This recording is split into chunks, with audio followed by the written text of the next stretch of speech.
Okay, we got some dirty coils. It's energy efficient. It's the R22 system. The disconnect box should have been sealed. The disconnect box shouldn't be located behind the unit. The water should not fall directly onto the condensing unit.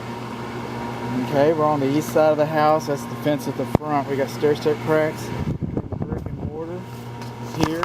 We got some weep holes around the foundation perimeter.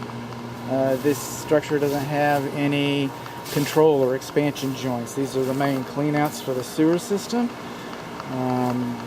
These are called stretchers. These bricks, just in case there's bricks up there, there's a little mortar crack between that. Those are called soldier bricks because they stand up. These are called sailor bricks, and these are called stretcher bricks. Some old timers call them dogs too. We've got ivy growing up the side of the structure like this. That shouldn't happen. It's attractive to, actually it provides shelter for termites to enter the structure, but probably more likely is that the carpenter ants are prevalent in this neighborhood, and so the carpenter ants will use those to gain entrance into the structure. The rain gutters are clogged above us. Like I said, the rain gutter downspouts do not divert water far enough away. Coming along here, this is the air conditioning drain and the primary condensing, and it's okay for it to come outside, but it is. But it should not discharge in a nuisance area, which that is. It's too close to the house. It shouldn't be doing that. Okay, this is painted brick, so it's kind of hard to see what's been repaired and going on here. We're moving on along. The rain gutters again. Okay, the water faucet. This is the back water faucet, unlike the front water faucet, but the line is insulated and it is supported. It does not have a vacuum breaker on it. This patio cover was just, the patio floor was just laid on deck, just laid on top of an existing patio of some sort. The steps are not dimensional, so less than 6 foot 10 inches of headroom here. This should be a weather resistant cover plate. This is not grounded.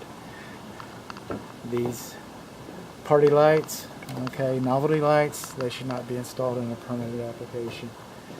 And the exterior light fixtures like this, they should be sealed right in there. And the clothes dryer vent flap is missing. And this is a GFCI receptacle outlet that does not test. I mean, it does test manually, but I could not test it electrically because there's no grounding.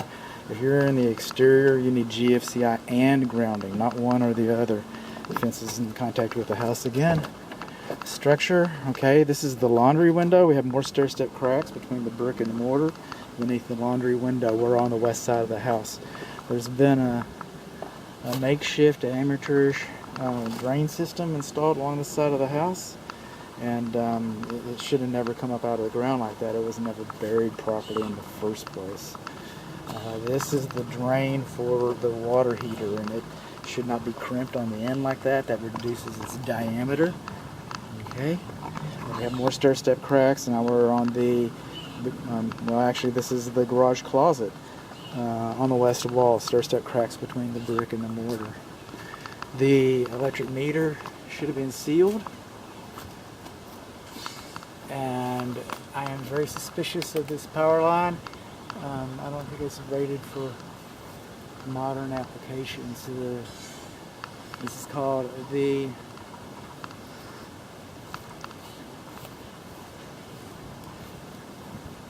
this main line coming into the house.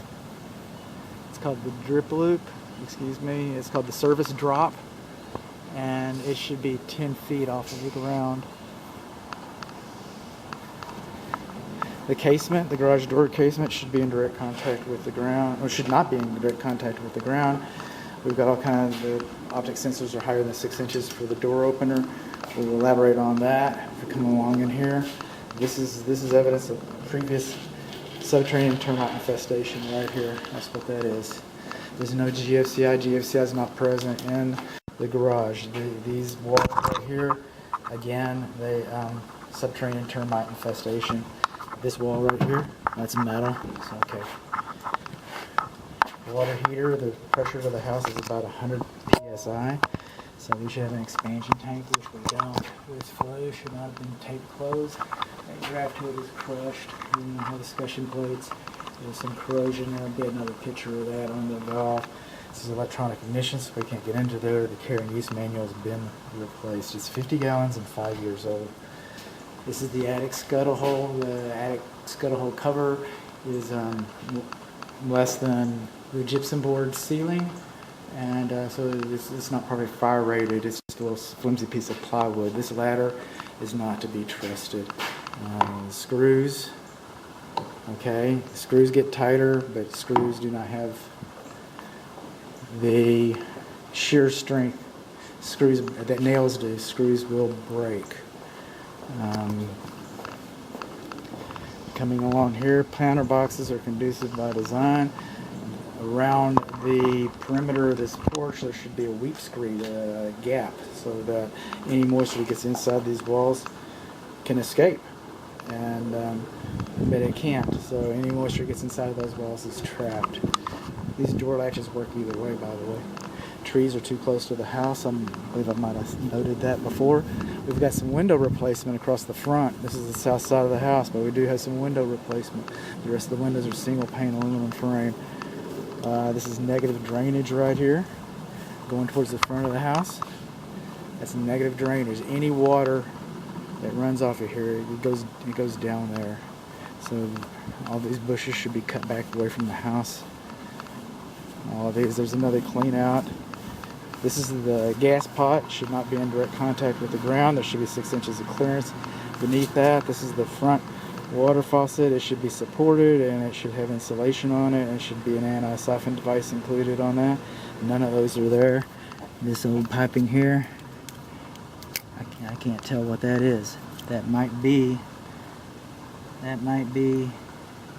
galvanized piping, for all I know. I'm not going to open this. I have a picture of the inside of this. That's where you would expect the main shutoff valve to the house to be, but that box is just full of dirt. There's only one reason for it to be there, so there's probably a valve underneath there, but it's inaccessible. This house does not have an address posted on the front of it. The address is painted on the front curb.